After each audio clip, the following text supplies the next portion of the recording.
ಮರುಬಳಕೆಯ ಕರೆಂಟ್ ಉತ್ಪಾದನೆ ಮಾಡುವಂತಹ ವಿಂಡ್ ಟರ್ಬೈನ್ ಬೆಂಕಿ ಹೊತ್ತುಕೊಂಡು ಒಂದು ಭಾರಿ ಅನಾಹುತ ತಪ್ಪಿದಂತಾಗಿದೆ. ವಿಂಡ್ ಫ್ಯಾನ್ಗೆ ಬೆಂಕಿ ತಗುಲಿ ಭಾರಿ ದುರಂತವೊಂದು ತಪ್ಪಿದಂತಾಗಿದೆ. ಬಳ್ಳಾರಿಯ ಸಂಡೂರು ತಾಲೂಕಿನ ಹಿರಾಳ ಗ್ರಾಮದಲ್ಲಿ ಒಂದು ಭಾರಿ ದುರಂತ ತಪ್ಪಿದಂತಾಗಿದೆ. ವೀರೇಶ್ ಕುಮಾರಸ್ವಾಮಿ ರಾಮಾಂಜನೇಯ ಜಮೀನಿಗೆ ಬೆಂಕಿ ತಗುಲಿದೆ. ಜಮೀನಿನಲ್ಲಿ ವಿಂಡ್ ಫ್ಯಾನ್ ಅಳವಡಿಕೆ ಮಾಡಿದ್ರು ರೈತರು. ಮರುಬಳಕೆಯ ಎಲೆಕ್ಟ್ರಿಸಿಟಿಯನ್ನು ಉತ್ಪಾದನೆ ಮಾಡುವಂತಹ ವಿಂಡ್ ಟರ್ಬೈನ್ ಫ್ಯಾನ್ ಅಳವಡಿಕೆ ಮಾಡಿದ್ರು. ಇದಕ್ಕೆ ಜಮೀನು ಕೂಡ ಕೊಟ್ಟಿದ್ರು. ಆದರೆ ಆಕಸ್ಮಿಕವಾಗಿ ಬೆಂಕಿ ಕಾಣಿಸಿಕೊಂಡು ವಿಂಡ್ ಫ್ಯಾನ್ ಬೆಂಕಿ ಹೊತ್ತಿ ಉರಿದಿದೆ. ಖಾಸಗಿ ಕಂಪನಿಯಿಂದ ಜಮೀನಿನಲ್ಲಿ ವಿಂಡ್ ಫ್ಯಾನ್ ಅಳವಡಿಕೆ ಮಾಡಲಾಗಿತ್ತು. ಇನ್ನು ಬೆಂಕಿಯಿಂದಾಗಿ ಸುತ್ತಲೂ ದಟ್ಟ ಹೊಗೆ ಕೂಡ ಆವರಿಸಿಕೊಂಡಿತ್ತು. ನೋಡ್ತಾ ಇದ್ದಂತೆ ವಿಂಡ್ ಫ್ಯಾನ್ ಬೆಂಕಿಗೆ ಹೊತ್ತಿ ಉರಿದು ಭಾರಿ ಪ್ರಮಾಣದಲ್ಲಿ ಹೊಗೆ ಆವರಿಸಿಕೊಂಡಿತ್ತು.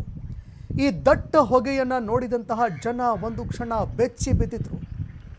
ಘಟನಾ ಸ್ಥಳಕ್ಕೆ ಚೋರನೂರು ಪೊಲೀಸರು ಭೇಟಿ ನೀಡಿ ಇದಕ್ಕೆ ಸಂಬಂಧಪಟ್ಟಂತೆ ಈಗ ಪರಿಶೀಲನೆ ಮುಂದುವರಿಸ್ತಾ ಇದ್ದಾರೆ.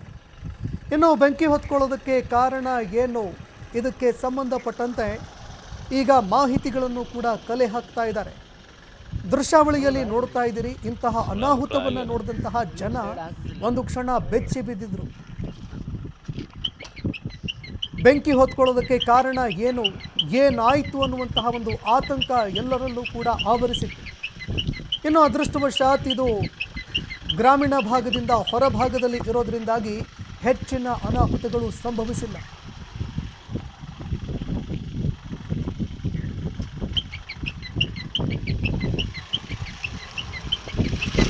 ಇವರಿಗೆ ಹೇಳಾರಿಲ್ಲ ಕೇಳಾರಿಲ್ಲ, ಇವ್ರದೇ ದರ್ಬಾರ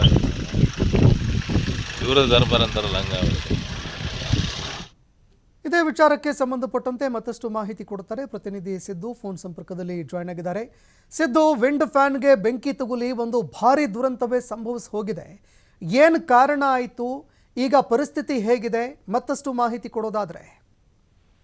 ಖಂಡಿತವಾಗ್ಲೂ ಸಂತೋಷ್, ಒಂದು ವಿಂಡ್ ಫ್ಯಾನ್ ದಿಢೀರ್ ಅಂತ ಹೇಳಿ ಬೆಂಕಿ ಹತ್ಕೊಂಡಿರುವಂತದ್ದು ಕೂಡ ಗಮನಕ್ಕೆ ಬಂದಿದೆ ಅಂತ ಹೇಳ್ಬೋದು. ಇದು ಬಳ್ಳಾರಿ ಜಿಲ್ಲೆಯ ಸಂಡೂರು ತಾಲೂಕಿನ ಹಿರಾಳ ಗ್ರಾಮದಲ್ಲಿ ಘಟನೆ ಆಗಿದೆ. ಅಂದ್ರೆ ಹಿರಾಳ ಗ್ರಾಮದಿಂದ ಹೊರಭಾಗ, ಅಂದ್ರೆ ಊರೊಳಗಡೆ ಯಾವುದೇ ರೀತಿಯಾಗಿ ವಿಂಡ್ ಫ್ಯಾನ್ ಹಾಕೋದಿಲ್ಲ. ಊರ್ ಹೊರಗಡೆ ಹಾಕಿರುವಂತಹ ವಿಂಡ್ ಫ್ಯಾನ್ ದಿಢೀರ್ ಅಂತ ಹೇಳಿ ಬೆಂಕಿ ಹತ್ಕೊಂಡಿರುವಂತದ್ದು. ಅದು ಜಮೀನು ಮಾಲಕರಾಗಿರುವಂತಹ ರೈತ ವೀರೇಶ್ ಮತ್ತು ಕುಮಾರಸ್ವಾಮಿ ಹಾಗೂ ರಾಮಾಂಜನೇಯನವರ ಹೊಲ ಏನಿದೆ, ಆ ಹೊಲದಲ್ಲಿ ಈ ವಿಂಡ್ ಫ್ಯಾನ್ ಅನ್ನ ಕೂರಿಸಲಾಗಿರುವಂತದ್ದು.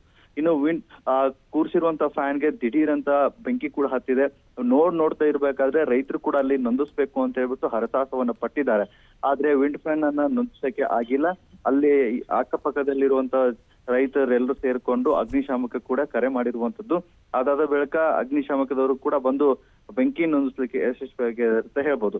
ಸದ್ಯ ಈಗ ಈ ರೀತಿಯಾದಂತಹ ವಿಂಡ್ ಫ್ಯಾನ್ಗೆ ದಿಢೀರ್ನ ಬೆಂಕಿ ಹತ್ಲಿಕ್ಕೆ ಕಾರಣ ಏನು, ಅಥವಾ ಯಾರಾದ್ರೂ ಅಲ್ಲೇನಾದ್ರು ಬೆಂಕಿ ಹಚ್ಚಿದ್ರ, ಅಥವಾ ಏನಾದ್ರು ಶಾರ್ಟ್ ಸರ್ಕ್ಯೂಟ್ ನಿಂದ ಈ ಬೆಂಕಿ ಹತ್ಕೊಳ್ತಾ ಅಂತ ಹೇಳ್ಬಿಟ್ಟು ಪೊಲೀಸರು ಸಹ ಇದ್ರ ಬಗ್ಗೆ ತನಿಖೆಯನ್ನ ಕೂಡ ಮಾಡ್ತಾ ಇರುವಂತದ್ದು. ಇನ್ನು ಚೋರ್ನೂರು ಪೊಲೀಸ್ ಠಾಣೆಯಲ್ಲಿ ಪ್ರಕರಣ ಕೂಡ ದಾಖಲಾಗಿದೆ.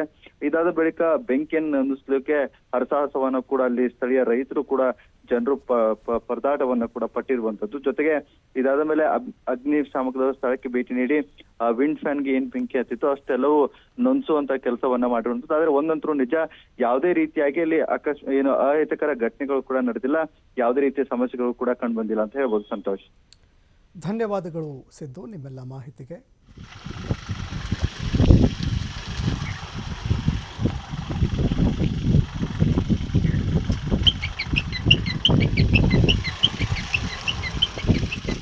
ಇವರಿಗೆ ಹೇಳಾರಿಲ್ಲ ಕೇಳಾರಿಲ್ಲ, ಇವ್ರದೇ ದರ್ಬಾರ.